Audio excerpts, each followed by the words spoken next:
Halo guys, balik lagi bersama dengan Red Deer Manhwa. Kali ini Mimin akan melanjutkan komik yang menceritakan tentang perjuangan seorang laki-laki yang berubah menjadi ayah tak tertandingi. Dan apabila kalian masih bingung dengan alur ceritanya, kalian bisa cek deskripsi atau langsung saja menuju playlist yang ada di channel ini untuk memulainya dari part 1. Tanpa basa-basi lebih lama lagi, mari kita lanjut ke part 56. Cerita dimulai. MC kita terjatuh ke tanah, tubuhnya lemas dan tidak berdaya. Ia merasa pingsan, dan saat itu juga, ia jatuh ke dalam mimpi. Di dalam mimpinya, MC kita melihat sosok master yang pernah melatihnya. Master itu berkata dengan nada kesal, "Dasar bodoh. Poin utama supaya tidak kalah adalah sadar ketika kena pukul." Tapi dia sangat gila, ujar MC kita yang menunjukkan orang aneh itu dalam mimpinya. Kemudian dengan kesalnya Mo Wei berkata, "Apa kau takut?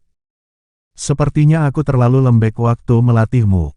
Kau yakin rasanya lebih sakit ketika latihan dulu? Cukup sakit hingga membuatmu pingsan?" "Tidak, bukan seperti itu," ujar MC kita kembali dalam mimpinya. Kemudian lanjut berkata, "Bukankah dia dari sekte kita? Bahkan malah lebih tangguh dariku. Apa kau sudah gila? Mana mungkin gumpalan otot itu sama dengan kita?" ujar Womei yang kesal dengan MC kita dalam mimpi MC. "Gumpalan otot," ujar MC kita yang bingung. Lagu MC kita menoleh ke arah orang aneh itu yang tiba-tiba berubah menjadi gumpalan otot. Lalu kemudian gumpalan otot itu mulai menyerang MC kita. Menjijikan, pikir MC kita yang melihat hal itu. Dan kemudian MC kita mulai menyerang gumpalan otot itu, sambil berpikir dalam hati, kenapa gerakannya jadi selambat ini? Dan tiba-tiba MC kita melihat cahaya terang dalam mimpinya. Lalu kemudian MC kita sadar dari komanya. Hingga beberapa saat kemudian MC kita mengalami kejang di sekujur tubuhnya. Lalu memuntahkan darah kotor dari mulutnya. Hingga kemudian MC kita kembali pingsan. Scene beralih. Di suatu tempat terlihat pasukan besar dari Asosiasi Naga Surgawi dan pasukan klan pedang bertemu. Bentrokan dua organisasi besar yang mewakili seperempat murim. Berita tersebut terdengar ke seluruh murim dalam sekejap. Kim Taehuan sebagai perwakilan dari Asosiasi Naga Surgawi bertemu dengan Raja Pedang Sang Seng Ho. Banyak yang mengharapkan kelanjutan pertarungan mereka berdua. Saat mereka sudah saling berhadapan, Kim Taehuan membuka pembicaraan dengan berkata, "Salam, Tetua Tertinggi Sang. Sungguh suatu kehormatan ketika naga terkuat di Asosiasi Naga Langit datang langsung menemui orang tua ini," saut Sang Seng Ho. Kemudian mereka saling menatap dengan tatapan tajam. Saat Sang Seng Ho mulai menggerakkan sedikit jarinya di pedang, saat itu pula Kim Taehuan menatapnya dengan tajam dan waspada sambil memegangi pedangnya. Kemudian tiba-tiba, Sang Seng Ho melemparkan pedangnya, yang langsung ditangkap oleh Kim Taehuan yang terkejut tak mengerti maksud dari Sang Seng Ho. Mereka terdiam sejenak saling menatap. Kemudian Sang Seng Ho berkata, "Terlalu banyak yang telah tewas. Sangat jelas bahwa kitalah yang salah. Aku mengakuinya. Kudengar ada kemunculan Dewa Iblis. Prajurit kami juga telah memastikannya. Karenanya, Naga Langit juga paham," saut Kim Taehuan. "Aku bertanggung jawab, karena itu disebabkan kelalaianku," ujar Sang Seng Ho. Yang kemudian lanjut berkata, "Kau pun pasti tahu bahwa pedang itu telah bersamaku lebih dari 30 tahun. Anggaplah sebagai jaminan, kau boleh mengembalikannya setelah kulunasi hutangku ini. Kau tidak perlu berbuat apa-apa Raja Pedang, karena semua pihak dimanfaatkan termasuk Naga Langit," dia berkata, "untuk selesaikan saja masalah ini," saut Kim Taehuan. "Meskipun Tetua Tang mengatakannya, aku tetap tidak bisa tinggal diam. Ambillah, kelak pasti akan ku ambil kembali," ujar Sang Seng Ho. Kemudian mereka berdua saling memberikan hormat untuk berpisah. "Permisi," ujar Sang Seng Ho yang berpamitan dengan Kim Taehuan. Tetua Tertinggi mengenai Dewa Iblis. Imbu Kim Taehuan yang melihat Sang Seng Ho melangkah pergi. Mendengar hal itu Sang Seng Ho menoleh dan berkata, kami akan mengurusnya, akan kuberikan informasi terkait kepada Asosiasi Naga Langit. Kujanjikan atas namaku. Yang kemudian Sang Seng Ho lanjut melangkah pergi. Berbeda dari kabar burung yang beredar, perang antara Asosiasi Naga Langit dan klan pedang pun berakhir. Scene kembali bergeser saat malam hari. Saat upacara kremasi jenazah korban dari Asosiasi Naga Langit. Terlihat 3 petinggi hadir melihat hal itu. Dewa Iblis, sesuatu yang mengerikan telah muncul, ujar Mun Umuo. Apa kau pernah mendapati yang serupa naga terbang? Tanya Jik Hakdo. Aku pernah ikut masterku dalam penaklukan, ujar Mun Umuo lagi. Ah, aku lupa mengenai itu. Waktu itu adalah Dewa Iblis Tanah kan? Tanya Jik Hakdo lagi. Sambil membayangkan masa lalunya Mun Umuo berkata, ya, dia benar-benar mengerikan. Orang itu lenyap dengan menjadi debu dengan menyisakan bekas pijakan di tanah. Banyak sekali nyawa yang direnggutnya. Dari yang kudengar, kali ini Dewa Iblis metal kekal. Tanya Mun Umuo. Ya, dilaporkan bahwa pedang tidak dapat menembus kulitnya. Jawab Jik Hakdo. Mereka yang selamat pasti mengalami mimpi buruk seharusnya aku di sana. Ujar Mun Umuo. Untungnya semua terselesaikan dengan cepat. Meskipun dia Dewa Iblis, jika kesalahpahaman ini terus berlanjut akan memperburuk keadaan. Saud Jik Hakdo. Terkadang sebuah badai diawali dengan ketenangan yang senyap. Imbuh Mun Umuo. Sepertinya kita harus tetap waspada. Saud Jik Hakdo lagi. Yang kemudian menatap Kim Taehuan yang nampak bengong saja. Apa yang membuatmu terdiam seperti itu naga bela diri? Tanya Jik Hakdo. Mengenai Dewa Iblis Metal Kekal. Jawab Kim Taehuan. Yang kemudian lanjut bertanya, seberapa kuat dirinya? Walaupun belum kuadu dengan pedangku, tetapi jika Dewa Iblis Metal Kekal setingkat Dewa Iblis Tanah dari waktu itu, mungkin tidak akan ada yang mampu melawannya sendirian. Jawab Mun Umuo. Bagaimana jika dibandingkan Raja Pedang? Tanya Kim Taehuan lagi.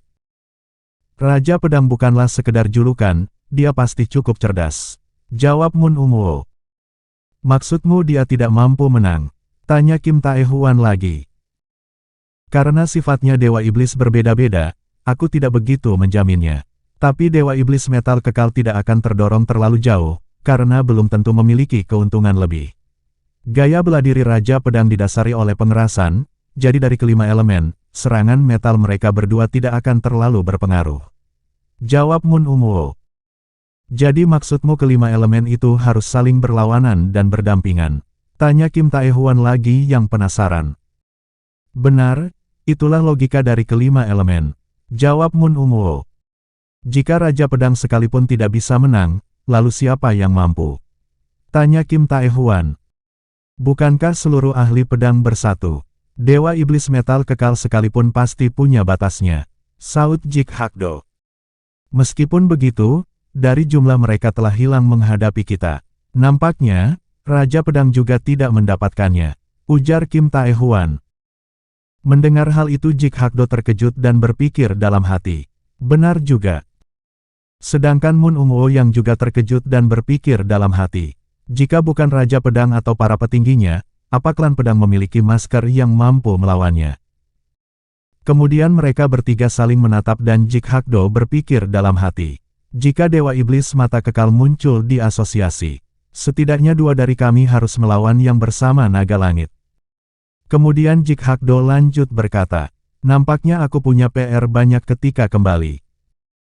Kita harus mencari informasi lebih mengenai Dewa Iblis. Dengan kemunculan Dewa Iblis Metal Kekal, kemungkinan Dewa Iblis lainnya tak akan muncul. Imbuh Mun Umuo. Raja Pedang berjanji memberikan informasi tentangnya. Saud Kim Taehuan. Mendengar hal itu Mun Umuo sejenak terdiam tanpa kata-kata. Lalu kemudian berpikir dalam hatinya. Kenapa tiba-tiba aku teringat dengan anak itu? Ujar Mun Umuo yang teringat dengan MC kita. Scene beralih kepada anak-anak MC kita yang sedang baku hantam dengan Tang Myun-ho. Melihat Gung Hyun dan Gung Myung mulai maju dengan menggunakan jurusnya, Tang Myun-ho berkata, kalian sungguh bersemangat. So-hyun yang melihat itu pun terkejut dengan apa yang dilakukan oleh kakak-kakaknya. Terlihat Gung-hyun dan Gung-myung telah mampu mengeluarkan tenaga dalam untuk mensinkronisasi dan mencoba saling tersambung. Namun tiba-tiba percobaan itu gagal dilakukan oleh Gung-hyun dan Gung-myung. Melihat hal itu So-hyun yang kesal berpikir dalam hati, kakak-kakakku bodoh, hilang. Terlihat Tan Myun-ho langsung melancarkan tendangan kepada Gung-hyun dan Gung-myung. Dan kemudian berkata, mana teknik yang mau kalian coba? Mendapatkan dan mendengar hal itu Gung-hyun dan Gung-myung saling berkomunikasi seakan-akan menggunakan telepatinya. Kita gagal, iya, apa yang salah? Bukankah wajar karena baru pernah kita lakukan? Pegang tanganku, jika ku pegang, aku takkan bisa bergerak bebas. Mau bagaimana lagi, kita tidak seperti kakek. Kemudian dengan tangan yang saling berpegangan dan tekad yang bulat Gung-hyun dan Gung-myung berpikir dalam hati. Sekali lagi. Terlihat mereka mencoba menyambungkan tenaga dalamnya dengan saling berpegangan. Lalu kemudian melangkah maju untuk menyerang Tang Myun-ho. Apa yang sedang mereka lakukan? Pikir Tang Myun-ho yang melihat Gung-hyun dan Gung-myung melangkah maju dengan berpegangan tangan. So-hyun yang melihat itu pun bergumam dalam hati. Masih bisa sih. Kemudian dengan cepat Gung-hyun melompat maju untuk menyerang Tang Myun-ho dengan tendangannya sambil berpegangan tangan dengan Gung-myung. Semacam teknik gabungan ya, teriak Tang Myun-ho yang menyambut serangan Gung-hyun.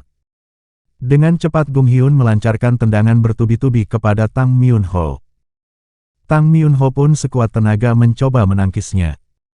Dan kemudian berkata, giliranku, ujar Tang Myun-ho yang mencoba menangkap kaki Gung-hyun. Namun dengan cepat ditarik oleh Gung-myung ke belakang untuk menghindar. Lalu kemudian Gung-myung yang berganti menyerang Tang Myun-ho dengan tinjuannya. Yang berhasil ditahan oleh Tang Myun-ho dengan kedua tangannya. Saat Tang Myun-ho ingin membalas serangan Gung-myung dengan tendangan, dengan cepat Gung-hyun menarik Gung-myung ke belakang. Kurang ajar, pikir Tang Myun-ho. Tak berhenti sampai di situ saja, kemudian Gung-hyun berganti maju untuk menyerang Tang Myun-ho. Tang Myun-ho yang melihat hal itu pun bersiap dengan menarik nafas dalam-dalam. Gung-hyun sedikit terkejut tak mengerti melihat hal itu. Namun Tang Myun-ho sengaja menerima serangan tinjuan dari Gung-hyun. Cukup bermainnya, ujar Tang Myun-ho yang kini berhasil menangkap tangan Gung-hyun. Dan kemudian mengeluarkan jurusnya cengkraman penghabisan, yang langsung mencoba memelintir tangan Gung-hyun. Ark, ujar Gung-hyun yang kesakitan. Kakak, teriak Gung-myung yang terlihat panik melihat hal itu. Yang kemudian maju menyerang Tang Myun-ho. Namun Tang Myun-ho dengan cepat langsung menendang Gung-myung sambil memegangi tangan Gung-hyun. Tak berhenti sampai di situ saja, Tang Myun-ho dikejutkan dengan serangan balik dari Gung-hyung. Gung-hyung dengan cepat meninju wajah Tang Myun-ho. Namun Tang Myun-ho semakin keras memelintir tangannya. Hingga membuat Gung-hyun terpelanting dan tiba-tiba lengannya menimbulkan suara tulang patah. Melihat hal itu So-hyun melotot dengan kesal dan marah. Sedangkan anak-anak dari Asosiasi Naga Tidur hanya melihat itu dengan wajah tanpa dosanya. Gung-hyun yang kesakitan akibat lengannya lepas dari sendi mencoba menahan sakitnya. Tang Myun-ho yang melihat itu pun berkata, kalian sok sekali, waktuku beri keringanan. Gung-myung langsung menghampiri Gung-hyun yang kesakitan. Sedangkan Tang Myun-ho kemudian melihat So-hyun. Yang kini mulai marah dengan tatapan tajamnya. Anggaplah kau beruntung jalang, karena aku tidak memukul perempuan. Ujar Tang Myun-ho yang melihat So-hyun mulai menatapnya dengan tatapan penuh amarah. Kemudian So-hyun menunjuknya, yang membuat Tang Myun-ho sedikit terkejut. Lalu So-hyun berkata, jangan lengah dulu. Yang kemudian terlihat Gung-hyun dan Gung-myung mulai bangkit lagi. Kalian benar-benar ingin mati ya? Ujar Tang Myun-ho yang kesal. Memberi, ujar Gung-hyun. Dan menerima, saut Gung-myung. Yang kemudian mulai lagi bergandengan tangan untuk menyalurkan tenaga dalam. Melihat hal itu Tang Myun-ho berpikir dalam hati. Apa itu? Tenaga dalam yang prematur itu tidak mungkin seperti itu. Sedangkan Gung-hyun dan Gung-myung saling berkomunikasi seakan-akan menggunakan telepatinya. Jangan menerima, biarkan kakakmu yang menerima semuanya. Kemudian Gung Hyun melompat maju untuk menyerang Tang Myun Ho lagi. Teknik kalian takkan mempan lagi, ujar Tang Myun Ho yang melihat Gung Hyun maju. Lalu tendangan dari lutut Gung Hyun pun masuk menyerang Tang Myun Ho. Lalu kemudian berhasil ditahan oleh Tang Myun Ho. Tang Myun Ho yang menahan serangan itu berpikir dalam hati, tenaga dalam, yang membuatnya terpental mundur tak kuat menahan serangan dari Gung Hyun.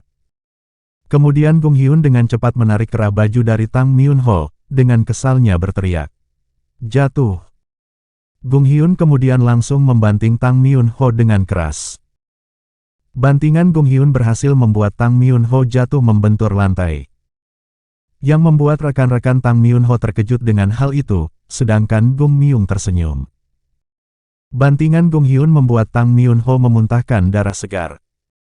Sedangkan Gung Hyun sendiri terlihat masih menahan sakit akibat lengannya lepas dari sendinya. Namun tiba-tiba So Hyun terkejut saat melihat ke atap bangunan, dan melihat dua orang dewasa melompat masuk menuju ke arah Tang Myun Ho yang berada di dekat Gung Hyun. Tuan muda, seru dua orang yang tiba-tiba datang melompat masuk itu. Kemudian lanjut berkata, kurang ajar kalian. Gung Hyun dan Gung Myung bersama So Hyun hanya terdiam menatap orang itu dengan kesalnya. Sepertinya mereka perlu diberi pelajaran tentang langit, ujar salah seorang pengawal Tang Myun Ho yang kesel melihat tatapan anak-anak MC kita. So Hyun yang menatap mereka dengan kesal, kemudian mengeluarkan sedikit tenaga dalamnya. Dengan tekadnya menatap mereka, So Hyun yang kini sudah mengeluarkan tenaga dalam ingin maju. Namun tiba-tiba So Hyun terkejut saat dirinya ditarik menjauh ke belakang. Yang membuat dua pengawal pribadi Tang Myun Ho juga ikut terkejut. Paman, ujar So Hyun yang menoleh ke belakang dan melihat Il Cho sudah berdiri di belakang mereka. Anak-anak tidak boleh begadang, aku mencari kalian dari tadi, ujar Il Cho. Yang kemudian menatap pengamalan pribadi Tang Myun Ho dengan tatapan tajamnya. Lalu berkata, apa kalian mau ikut campur perkelahian anak-anak? Mendengar hal itu pengawal pribadi Tang Myun Ho berpikir dalam hati. Aku sama sekali tidak merasakan keberadaannya sejak tadi. Yang kemudian lanjut berkata, siapa kau? Orang yang akan memberi pelajaran tentang langit. Jawab Il Cho yang melangkah maju ke depan anak-anak MC kita. Keparat, apa kau mengolok-olok kami? Saut pengawal pribadi Tang Myun Ho sambil bersiap untuk mencabut pedangnya. Melihat hal itu Il Cho berkata, setelah kau mencabutnya, akan kuanggap ini sebagai perkelahian orang dewasa. Tetapi kalian pasti tahu, perkelahian orang dewasa berbeda dari anak-anak kan? Gan Hui, utamakan tuan muda. Kembali ke rumah utama, saut rekannya yang memapah Tang Myun Ho. Yang kemudian mereka berdua melangkah pergi, dengan menatap Il Cho dengan kesal. Kemudian Il Cho melihat rekan-rekan Tang Myun Ho. Lalu lanjut berkata, anak-anak nakal, cepat pulang, sebelum ku tabok. Rekan-rekan Tang Myun Ho yang terkejut melihat hal itu terdiam sejenak. Lalu ramai-ramai berlari pergi dari lokasi. Kemudian Il Cho melihat Gung Hyun dan Gung Myung lagi. Lalu lanjut berkata, sini, biar paman periksa. Kau seharusnya menang jika melawan, ujar Il Cho memeriksa pundak Gung Hyun. Aku menang, saut Gung Hyun yang kesakitan. Menang yang kumaksud adalah tidak terluka, ujar Il Cho lagi. Kemudian lanjut berkata, eratkan gigimu, ini sedikit nyeri. Kemudian Il Cho mencoba membenarkan tulang dari Gung Hyun yang terlepas dari sendinya. Krek, suara tulangnya Gung Hyun, yang kemudian Gung Hyun mengerang kesakitan. Ark. Coba gerakan bahumu, ujar Il Cho. Lebih enakan paman, saut Gung Hyun yang mencoba menggerakkan bahunya. Sekarang waktunya kalian dihukum, ujar Il Cho kembali. Mendengar hal itu anak-anak MC kita berkata, maaf karena pergi tanpa bilang-bilang, paman. Kami takkan mengulanginya. Kami pastikan akan memberitahu semuanya lebih dulu. Mendengar hal itu Il Cho berkata, terserah kalian kalau bermain malam-malam. Aku tidak begitu peduli. Hukuman yang kuberi adalah Kalian terluka gara-gara tidak melawan. Sekian untuk episode kali ini, jangan lupa subscribe untuk update video-video terbaru dari Mimin, dan juga bantu share biar channel ini berkembang dan membuat Mimin semangat. Sekian dari Mimin, wassalamualaikum warahmatullahi wabarakatuh, and see you next time.